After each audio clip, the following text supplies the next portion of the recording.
Y tenemos en línea a José Olivera, es integrante de Crisol, la Asociación de Expresos y Presas Políticas del Uruguay. Sí, le damos la bienvenida. ¿Qué tal, José? Muy buenas tardes, Andrés Correa te saluda.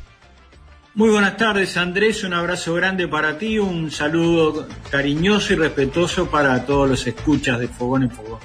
Ahí está. Bueno, José, un poco, hay un público que nos escucha que obviamente son residentes orientales aquí en la Argentina, conocen, sí, que es Crisol, pero me gustaría que ahí hagamos una síntesis para los argentinos, sí, que de repente no saben, sí, que es Crisol y qué función cumple en este caso Crisol, esta Asociación de Expresos y Presas Políticas del Uruguay.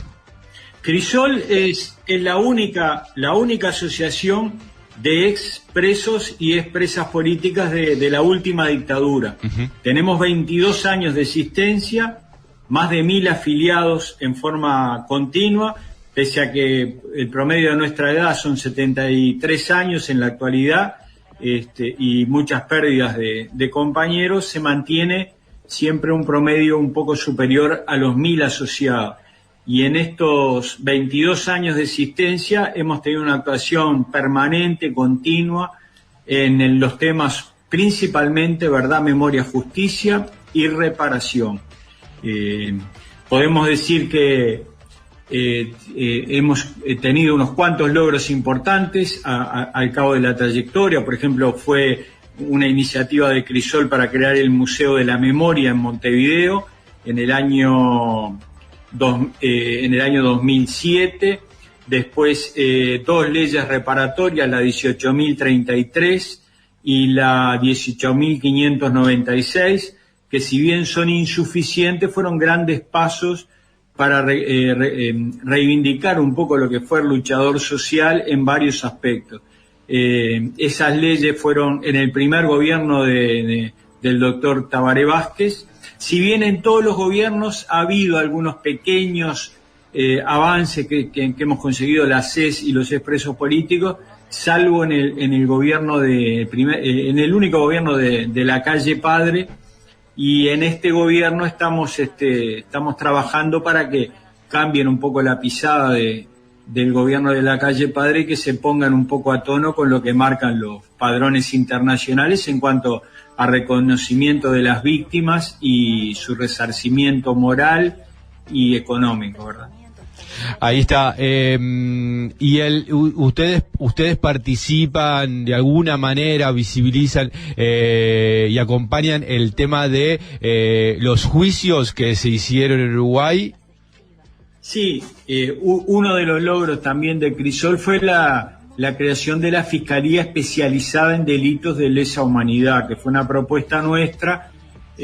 También hay otros actores, otras organizaciones de derechos humanos que trabajan esta temática. Por ejemplo, está el Observatorio Ibarburu, hay organizaciones hermanas como Madres y Familiares, CERPAG, entre otras. Son una cantidad muy grande actualmente. Y sí, para nosotros, como te decía al principio, es importante la verdad, la memoria y la justicia, porque eso no es un invento de Crisol. Según los parámetros internacionales, el tema de los grandes causantes del terrorismo de Estado, de estos delitos tan aberrantes que dañan a la humanidad, deben ser juzgados y no deben tener ningún tipo de privilegio.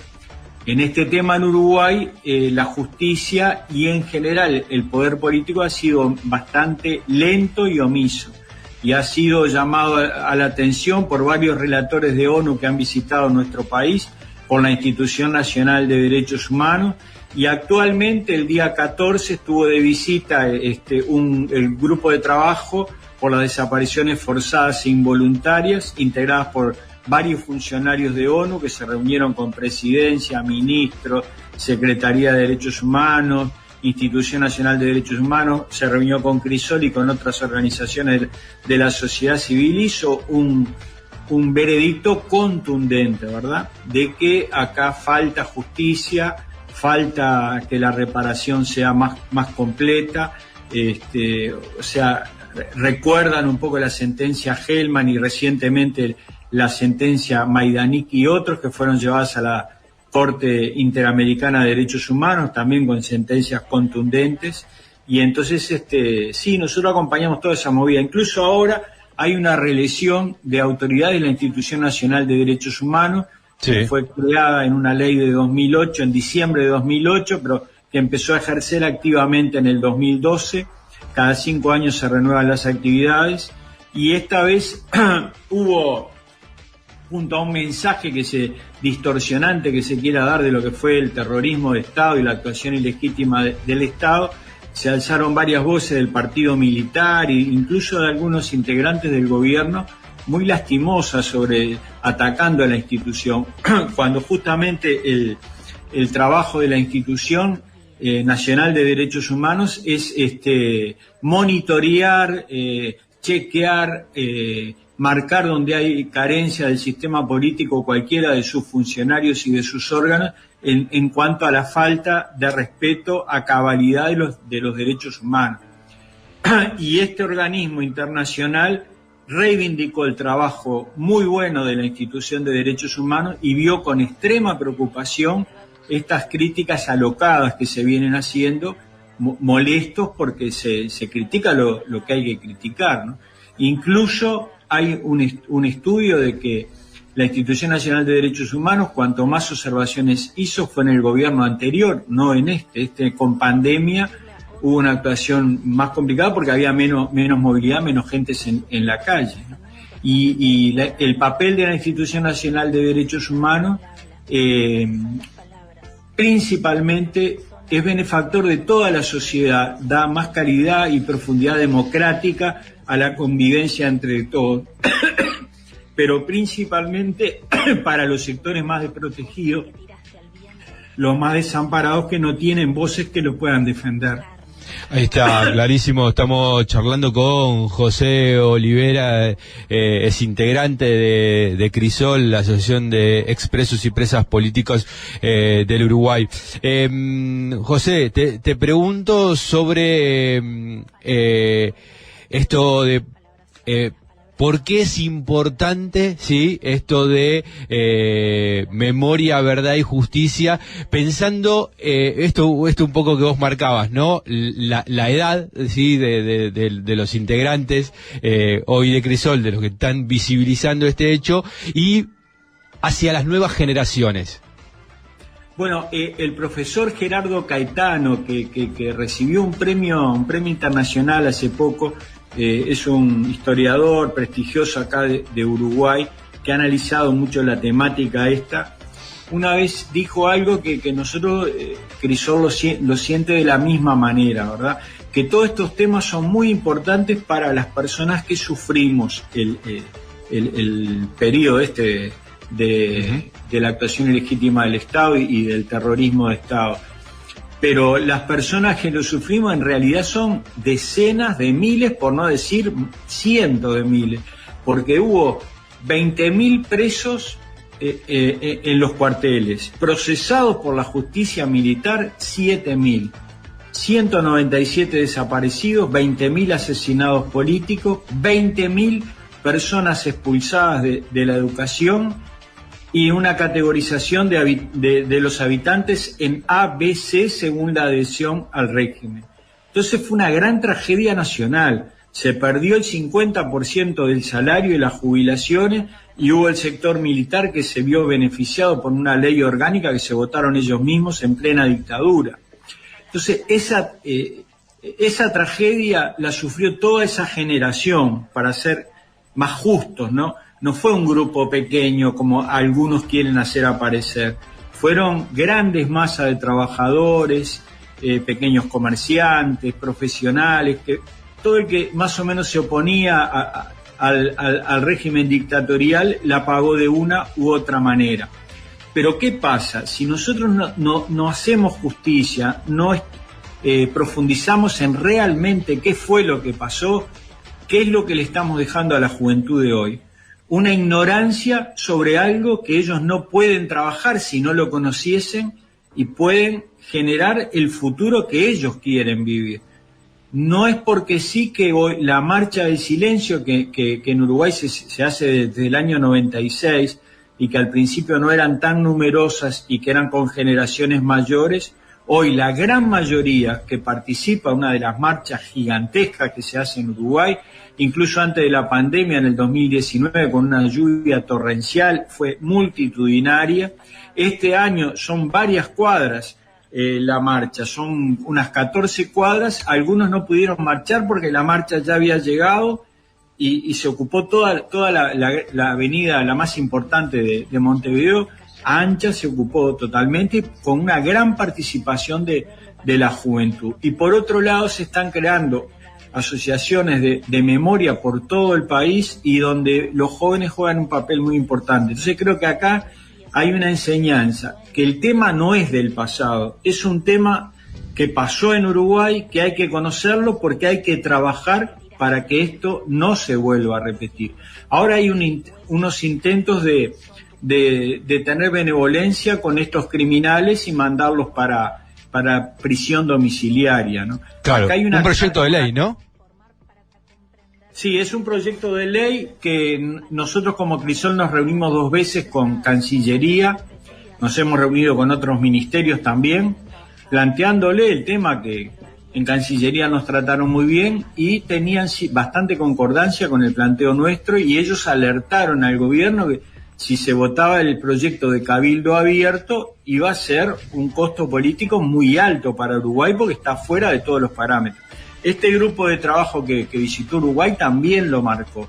Entonces ahora hay un proyecto de ley donde hablan de las mujeres que llevan marihuana a la cárcel, como que están parados, tratan de generar. Y como acá la Suprema Corte de Justicia no sigue el lineamiento de estos organismos que la ha castigado varias veces, le ha hecho observaciones, no considera estos delitos de lesa humanidad, entonces hay un proyecto de ley que habla que a las personas que no hayan cometido de lesa humanidad, pero echa la ley, echa la trampa. Si la justicia no los condena por eso, aunque sean delitos de lesa humanidad, como que siempre se está abriendo la puerta para eso. Y eso en realidad, de los del gobierno, creo que son pocos los que están realmente llevando esta posición. Lo que pasa es que tienen un convidado de piedra que para ganar la elección se integró Cabildo Abierto. Entonces ahí es donde hay toda una presión y el tema está planteado de esa manera. Otra cosa que te quería decir que es importante, en todo esto de democratizar la INDH, 120 organizaciones de la sociedad civil, entre ellos Crisol, nos hemos reunido, sacado un manifiesto conjunto, hecho una proclama, hemos pedido reunión a la comisión parlamentaria que está tratando porque es en el Parlamento que se votan los candidatos a la Institución Nacional de Derechos Humanos, y hemos pedido entrevistas y en esa movida están movimientos de la diversidad, de género, de cooperativistas, el PIT-CNT, de jubilados, de los pueblos originarios, de afrodescendencia. O sea, hay un sinfín de organizaciones y todas las más representativas estamos ahí, que hemos hecho toda esta movida. Y justo nos ayudó bastante esta visita internacional que concuerda plenamente con todo lo que nosotros estamos planteando, ¿verdad? Ahí está, clarísimo. José, te pregunto por esto último ahí que mencionabas, que recuperabas el tema de la Institución de Derechos Humanos. ¿Crisol hizo alguna postulación con respecto a la integración?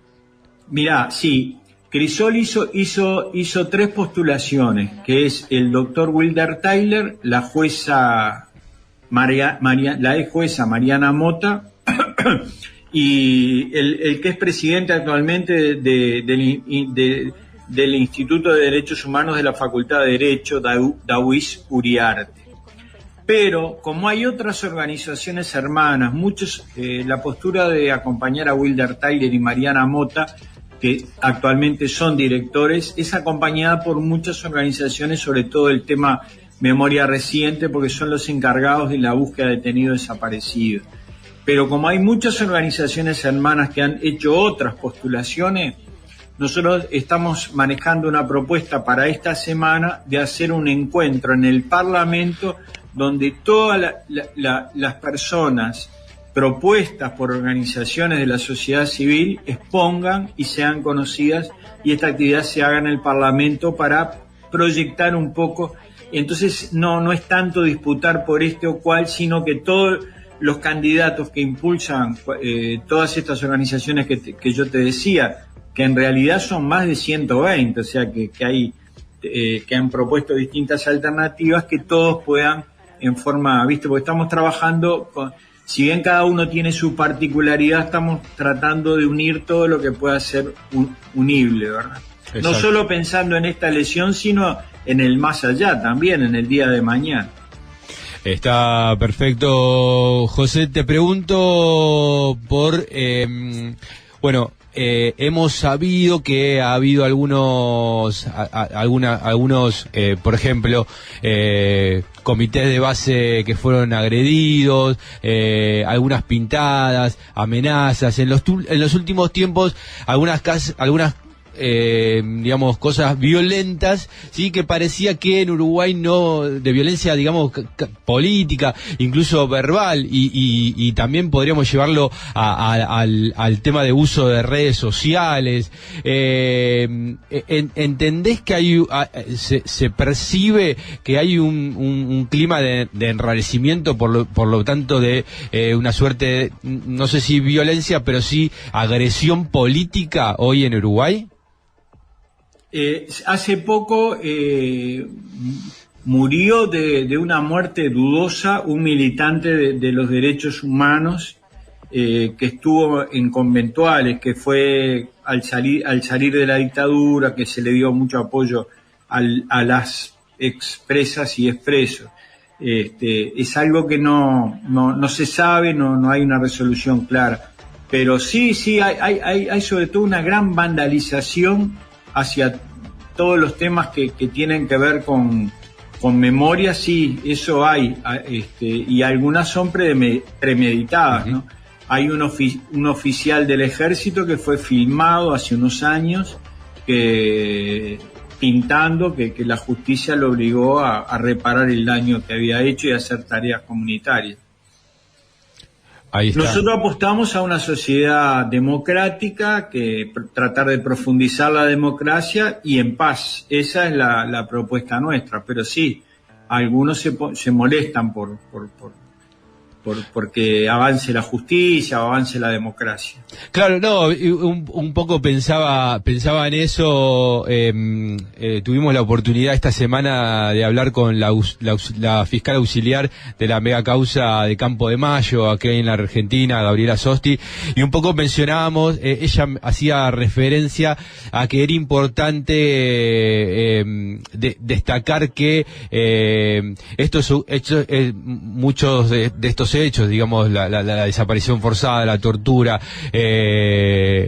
la cárcel, era por personas que se organizaban para vivir en condiciones mejores, ¿no? O sea, que estaban haciendo una lucha militante, política, y en lugar de esto que vos mencionabas, de vivir en paz, o sea, y de, en todo caso, poder confrontar las distintas posiciones que cada uno de nosotros podamos tener en las herramientas que nos brinda la democracia. Bueno, evidentemente esto se cortó, digamos, y no se toleró esa situación, y bueno, se hizo un uso de violencia extrema, ni más ni menos que por parte del Estado, ¿no? Porque, digo, también eso es un dato a destacar, ¿no? Es el Estado el que ejerció la violencia en la época, en los 70, siendo el Estado el que debe velar, sí, por esto que vos mencionabas de cómo se aspira a vivir. En ese contexto, digo, ¿cómo ves que la sociedad percibe hoy esa situación? Vos igual hiciste una mención con respecto a las marchas de cada 20 de mayo, ¿no? De las marchas del silencio. Bueno, a mí me tocó participar en un encuentro en Brasilia antes de que destituyeran a Dilma Rousseff. En el año 15. Y ahí había una gran preocupación de todo, era del Instituto de Políticas Públicas del Mercosur. Yo fui en representación de Crisol y había una gran preocupación de las organizaciones brasileras que vinieron de varios estados por el tema de preservar la democracia. Y se hacían denuncias de todas las muertes que ha habido en Brasil. Bueno, después de ese encuentro hubo muchísimas muertes más, igual que hubo en Colombia, que hubo en Bolivia. El tema, no estamos hablando de un tema del pasado, a ver cómo lo interpretamos, es un tema del pasado, pero que hoy puede pasar y pasa, porque, o sea, hoy tiene otras características, pero en Colombia han asesinado una cantidad de militantes sociales, políticos, indígenas, en Brasil también, los medios de prensa tienen una visión muy sesgada en general, no todos, pero en general, entonces cuesta y todo eso va en contra de la democracia y por eso es importante trabajar y esclarecer y estar atentos y organizados, ¿no? Por ejemplo, la Escuela de las Américas, nosotros eso lo hemos estudiado muy bien, se forma en el año 46 y ahí se formaron la gran mayoría de los militares que después dieron los golpes o que ocuparon los cuerpos represivos en toda América. Se formaron hasta el año 2000, que fue cerrada y fue abierta con otro nombre, más de 60.000 militares, entre ellos, por ejemplo, Galtieri, Viola, Barrientos, Noriega, y acá de Uruguay unos cuantos también. Entonces, ¿para qué se formaban? Para torturar, matar por encargo, infiltrar, todo lo que fuera opositor a Estados Unidos. Claro. Entonces, de ahí en adelante tenés un sinnúmero de hechos que son preocupantes, porque aparte el terrorismo de Estado, las dictaduras que vinieron para hacer el objetivo principal no fue la persecución porque sí, sino fue para imponer un modelo que perjudicara a las grandes mayorías y beneficiara a las multinacionales y a algunos grupos muy pequeños locales. Fue dirigido por las embajadas de Estados Unidos y tuvo un plan general que en algún momento se llamó Cóndor, pero esa vez que ya te digo que fui a Brasilia, que eran los 40 años del plan Cóndor, nosotros hablamos por parte de Crisol de los fusilados de Soca, que fue una coordinación represiva antes del Plan Cóndor, pero que ya había coordinación represiva. Y un abogado muy prestigioso brasilero de Porto Alegre dijo que si había que firmar que la coordinación represiva tenía 40 años, Brasil no lo podía firmar porque desde que se da el golpe de Estado en el 64, Brasil había enseñado a torturar a militares de otros países de la región y puso varios ejemplos y coordinaciones represivas donde fueron detenidos brasileros opositores en países cercanos, ¿no? Ahí está. Entonces, el tema no está liquidado, no fue una cosa de antes, el tema está hoy, entonces nosotros apostamos a la democracia, ¿no?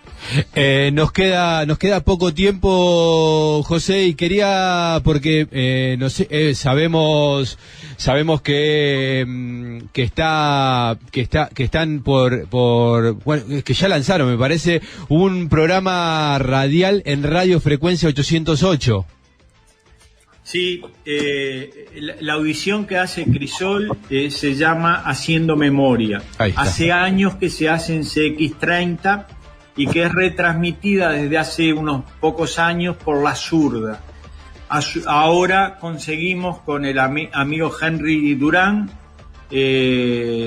transmitirlo por Radio Frecuencia 808, que creo que tienen muchos trabajos en conjunto con ustedes. Exactamente. Yo he escuchado varios programas de ustedes, sí, que Henry me ha pasado el link muy buenos de tango, de rock, o sea, programas muy lindos, muy interesantes. Y a su vez Crisol, aparte de eso, tiene lo que se llaman opinandos, que llega a parlamentarios, a periodistas, militantes de organizaciones sociales, que es la opinión pública de nuestra asociación.